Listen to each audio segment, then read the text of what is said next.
Друзья, всем привет! Рад, что вы на канале Food Court.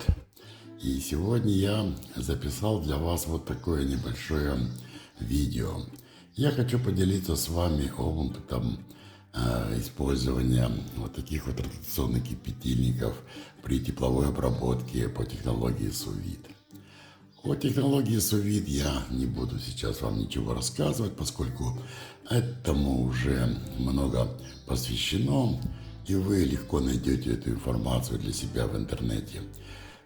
Общаясь с разными подписчиками, с разными людьми, новичками, я вижу, как люди часто задают вопрос, а какой выбрать ротационный кипятильник?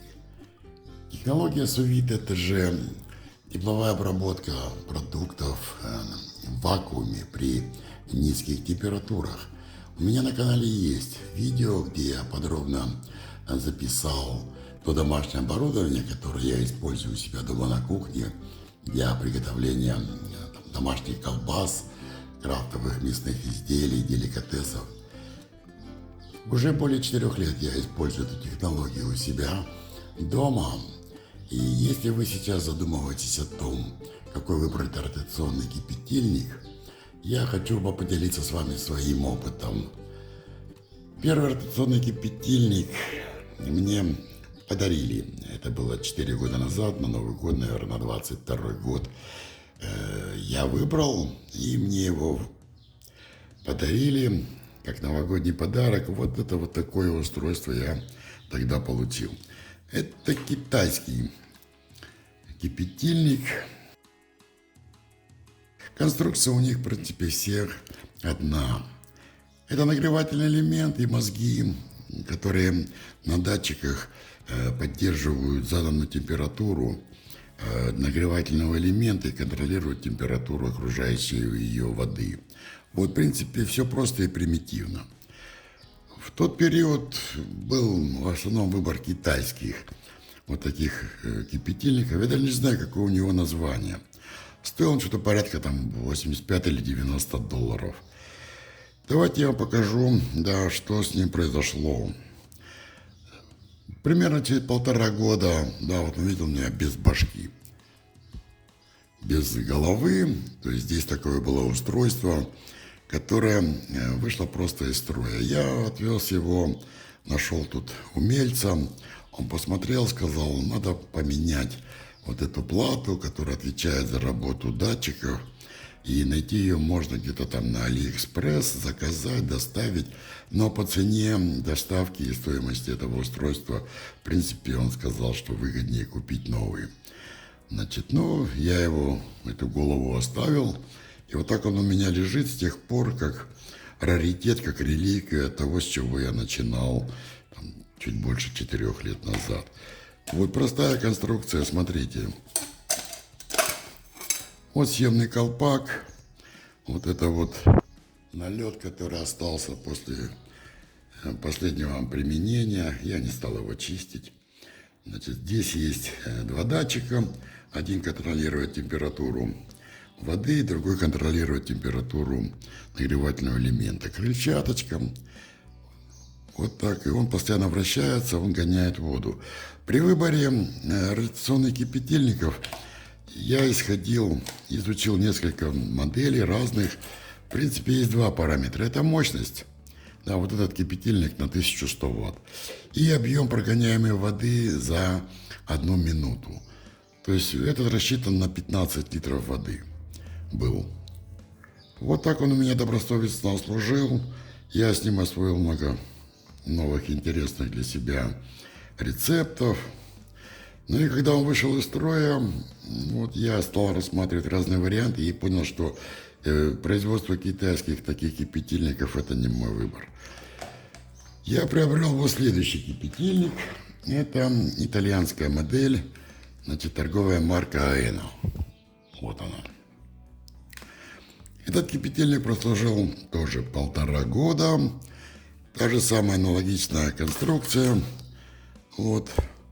Тот же самая крыльчатка, те же самые 2 датчика. Один контролирует температуру воды, другой контролирует температуру элемента.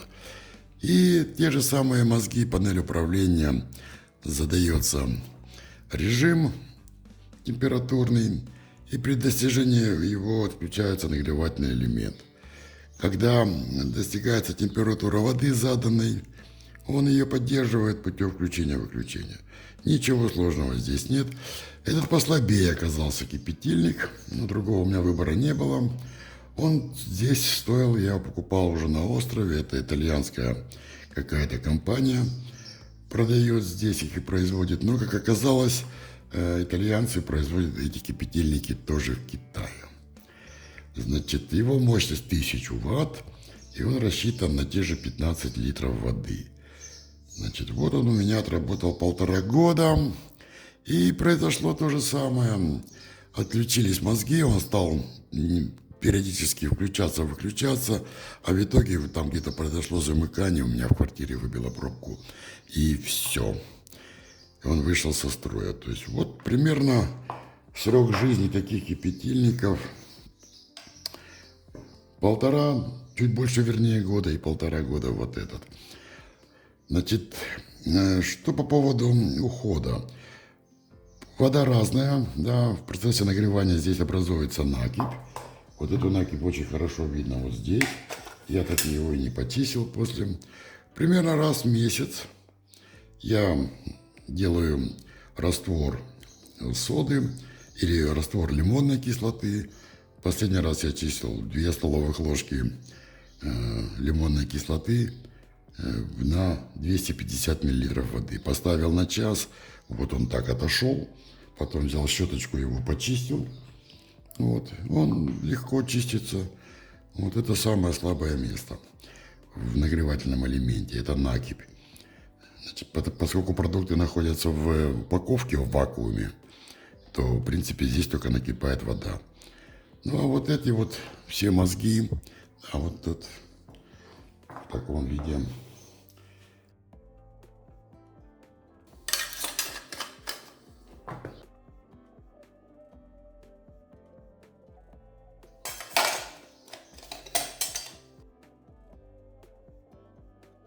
И я встал перед выбором приобретения уже 3-й модели. Поскольку я постоянно работаю, я веду канал, я делаю продукцию, и я привык уже использовать эту технологию. Очень удобно, очень комфортно работать. Задал температуру, время, вот, 3, 4, 12 часов. Он себе спокойно отработал, отключился.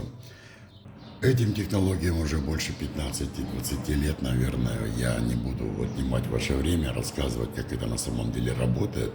У меня на канале есть несколько десятков рецептов приготовления домашних колбас, мясных изделий, которые я использую технологию сous-vide. Ну и сейчас у меня самый приятный момент. Я проведу вместе с вами распаковку нового ротационного кипятильника, который я приобрел здесь, поскольку вопрос был в том, что мне необходимо продолжать работу и нужен новый ротационный кипятильник. Вот такой красавец оказался у меня на кухне буквально вчера. Какой-то Таурус. Как мне сказали в магазине, это испанский бренд. Но у меня, опять же, большое подозрение, что и эти бренды испанские производятся в Китае.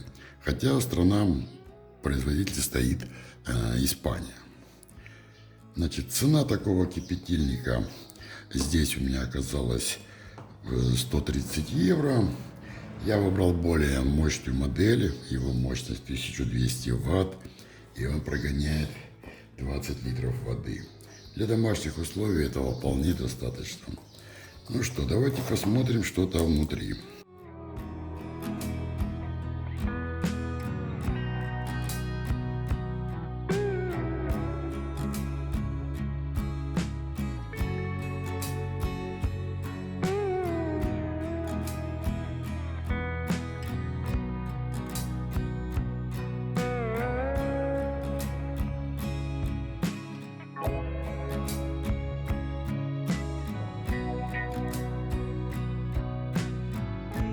Инструкция.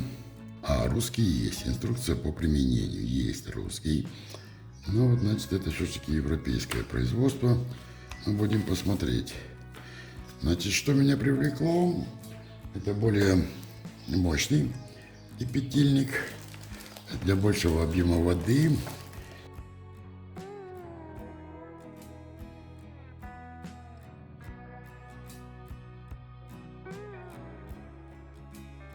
Был у меня китайский, был у меня, условно говоря, итальянский, теперь у меня будет, условно говоря, испанский. Гарантия 2 года. Вот это вот тут такая штука.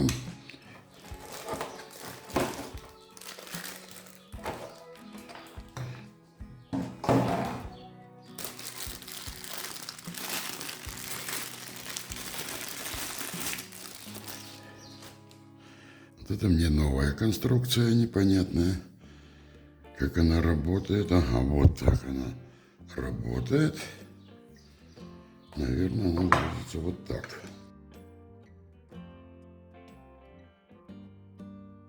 Возможно, да, вот так.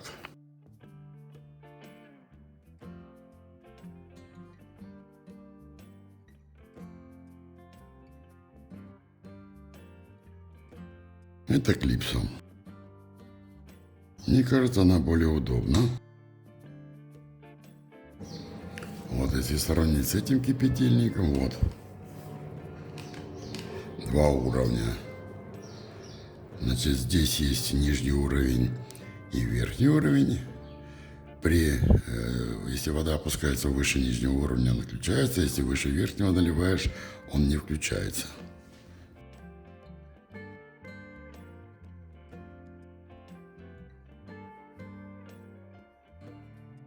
Минимум, тоже минимальный уровень. А здесь где-то должен быть максимальный. Нет, вот есть. То есть минимальный, максимальный. Объем немножко больше. Поэтому, ну, это потом мы все поубираем.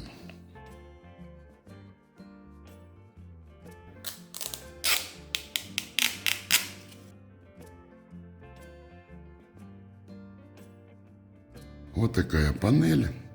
В принципе, это панель включения. Это настройки, меняет время и температура и время. Это плюс, это минус. В общем-то, вот все. Все стандартное. Ничего нового здесь нет. Да, что очень удобно. Здесь вот они сразу же такие мне предложили адаптер, поскольку здесь другая система розеток. Это очень комфортно, не подбирать ничего.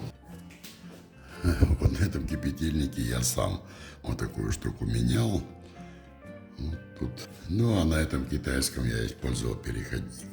Вот в принципе вся разница.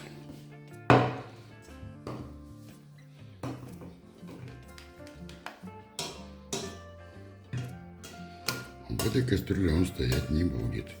Если мы вот так вот пониже его опустим, вот так он будет стоять. Вот так. Вот такая конструкция. Да, уровень воды.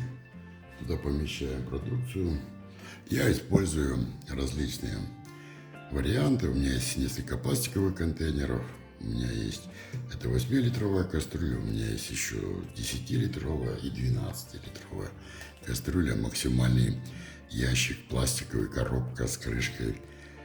Под эту работу у меня объемом 15 литров. Но с учетом погружаемой продукции, да, реально 5-7 литров воды туда заливается, ну до 8. Поэтому, если вы готовите какой-то небольшой продукт, хватит кастрюльки, тут 3-4 литра воды войдет, 5. Если у вас побольше продукции, то можно использовать пластиковые контейнеры. Вот, в принципе, что касается его устройства, удобно в работе, я думаю, будет. Вот, в принципе, все, друзья, чем я хотел поделиться с вами сегодня. У меня новый ротационный кипятильник на кухне. Я буду продолжать работать, записывать для вас рецепты, делиться новыми наработками. Ну а вам принимать решение, какой вы выберете себе ротационный кипятильник в зависимости от ваших финансовых возможностей. Но два основных параметра – это мощность и это объем воды, который прогоняет за 1 минуту. В принципе, все остальное – это дело удачи, как повезет. Мои два кипятильника предыдущих прожили один чуть больше года, второй почти 1,5. Я считаю, что они себя оправдали. Это такой расходный материал, это просто инструмент, которым можно успешно работать на кухне. Друзья, если вам было полезно это видео, не забудьте поставить лайк. Подписывайтесь на мой канал Food Court, оставайтесь на канале, жмите на колокольчик, будете получать все уведомления о новых рецептах в первую очередь. Если у вас будут вопросы по этим кипятильникам, пишите в комментариях, обязательно отвечу. До новых встреч, дорогие друзья!